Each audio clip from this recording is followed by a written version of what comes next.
Hey everybody, it's Steve here.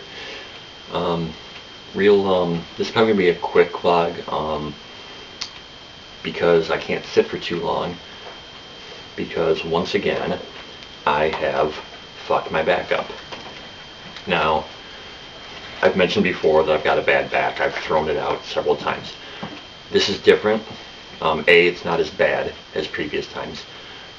B, it's in a different location. Every time I talk about my back, it's always my lower back, and I mean really lower, like base of my spine almost, kind of, you know, it almost like goes like towards like my right ass cheek almost.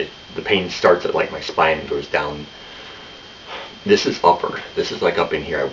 It's been bugging me a little bit here and there, and when I got up yesterday, I can't even call it stretching. I kind of did like just kind of like that. And I felt it, and it's really bugged me right now. The irony about all this, not that it changes anything, but I'm on vacation this week. A month ago I put in for a week's vacation. I don't have any plans, of course, but just to get away from work and to get away from this weather for a week. So I wasn't planning on doing anything anyway. But just the fact that I can now see that I'm going to spend my week off nursing a bad back. It just fits in with the theme of my life, you know, that nothing can ever truly, I don't want to say nothing can ever go right, but that something always has to happen.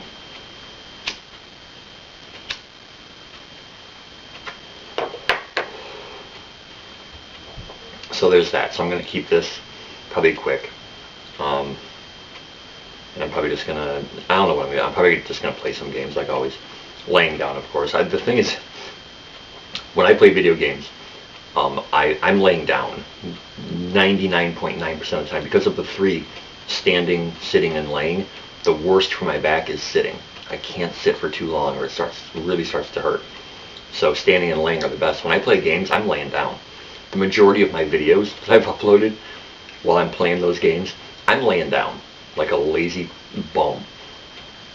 But, you know, I have to because I can't sit. It's one of my issues with the whole motion control thing that's been going on with games lately. Well, lately, it's been years. But, like, there's certain games that require you to, like, point the Wii remote, like, at the screen. And so I've got to be sitting up to do that. So, I tend to not play games like that too much because I can't physically sit for that long, for more than like 15 minutes tops.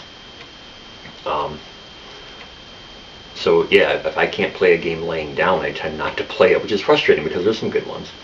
But yeah, so there's my how I play games rant. I would love if well, I say gaming companies, but if Nintendo would just stop with the whole motion control, move this, shake this, flick that. I wish that would just end, honestly, because you're looking at an old man with a bad back who just can't do it. So that's my rant on that. I've pulled something again in my back, and I get to deal with it yet again.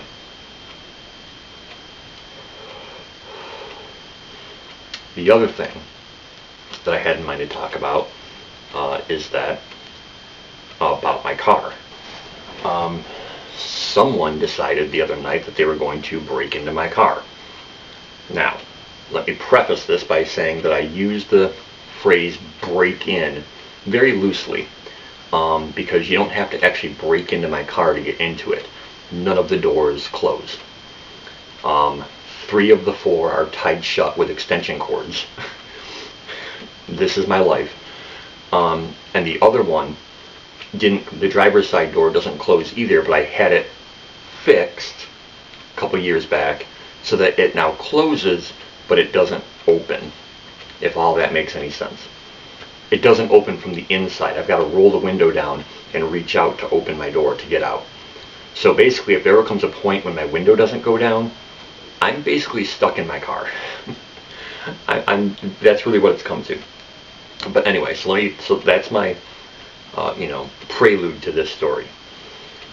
Since the doors are tied closed, they're not flush. If you look at the car from the outside, you can tell that they look like they're open like that much.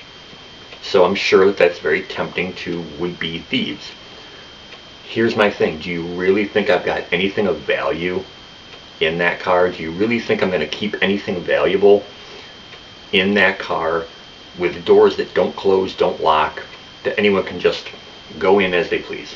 Do you really think I'm going to keep my hidden stash of jewels in there, my briefcase with my $1 million in it? What do you think you're going to find when you go through my car? I'll tell you what, you're going to find garbage, because I'm kind of a slob in my car, and I fully admit it. You're going to find garbage. And that's it. That's all you're going to find. I mean, there's nothing in that car that is worth a penny. My shovel's out there. Okay, you want my snow shovel? You can have that.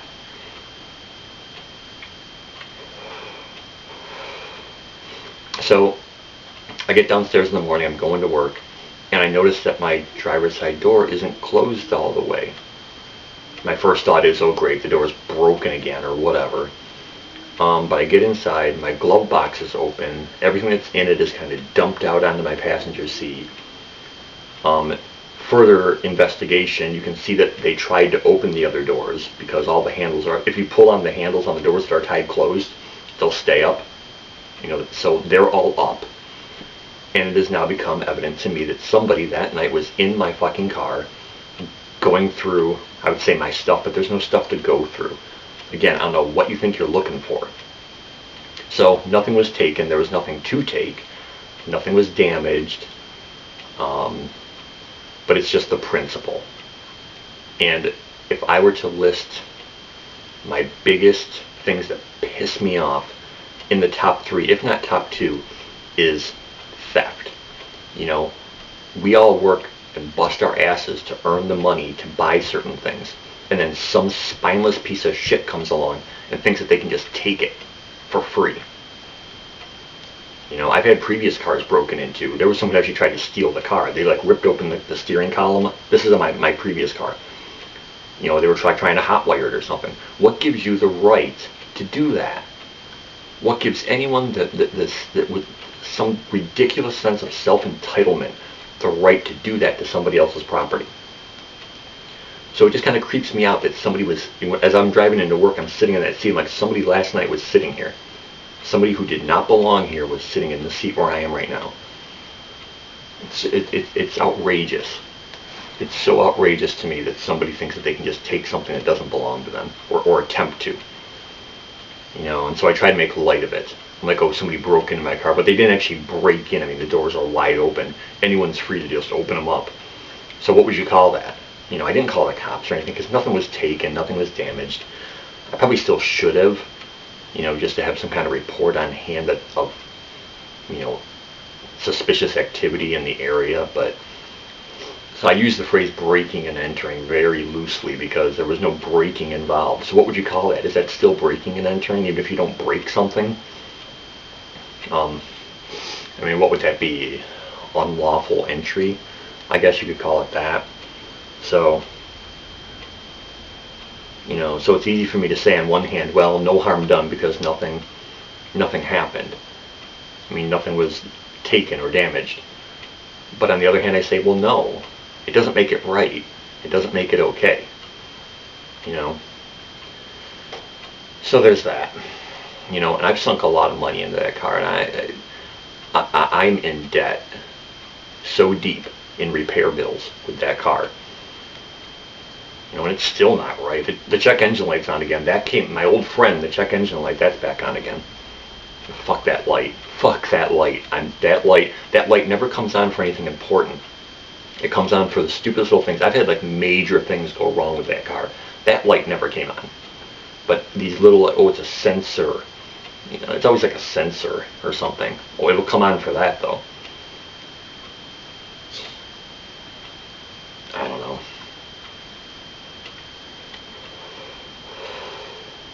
So there's that. So I say I'm going to keep this short. As far as next game, like I said in the last part of Link to the Past, it really felt good to be doing that again. And it's something that the part of me that likes slipping into a funk and a rut is already saying, okay, you've gotten back into it, you did Link to the Past, now take a break a little bit before the next one. But I know what will happen if I take a break. You know, my last break was like 2 years, 3 years. So, you know, I'd rather not take a break, and just I would like to keep doing it. So, I've got a couple ideas batting around, and so I guess what I'm saying is I'm going to try and keep doing this because I did enjoy doing Link to the Past, and I just want to kind of keep the ball rolling, basically.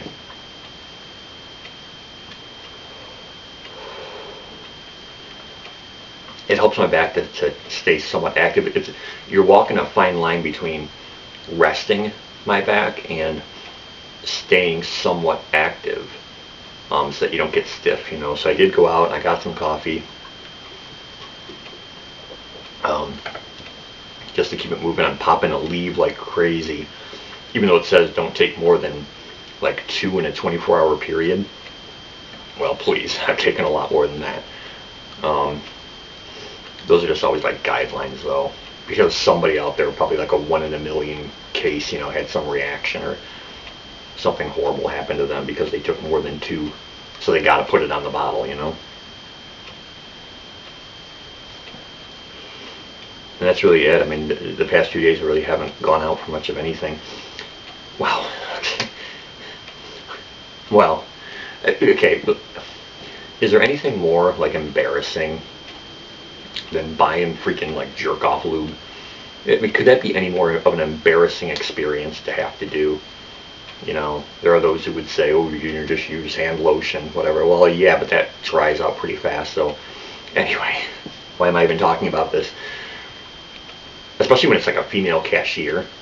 And so like I try to like buy other things too, hoping that that particular bottle will get, you know, lost in the mix, you know, and they won't notice it, but of course they're going to notice it. And I don't know, it's just very awkward and embarrassing when, you know, you first walk up to the cashier and they're friendly and they're pleasant, and then as they're scanning your stuff, they see that, they see your freaking bottle of jerk off lube, and all of a sudden their attitude just changes, and they become really awkward, and they're just like, okay, here you go, I'm going to put this in a separate bag for you, and oh my god. And it's just so awkward. I mean, do women have anything like that, where it's something that they have to buy that they might feel awkward about buying?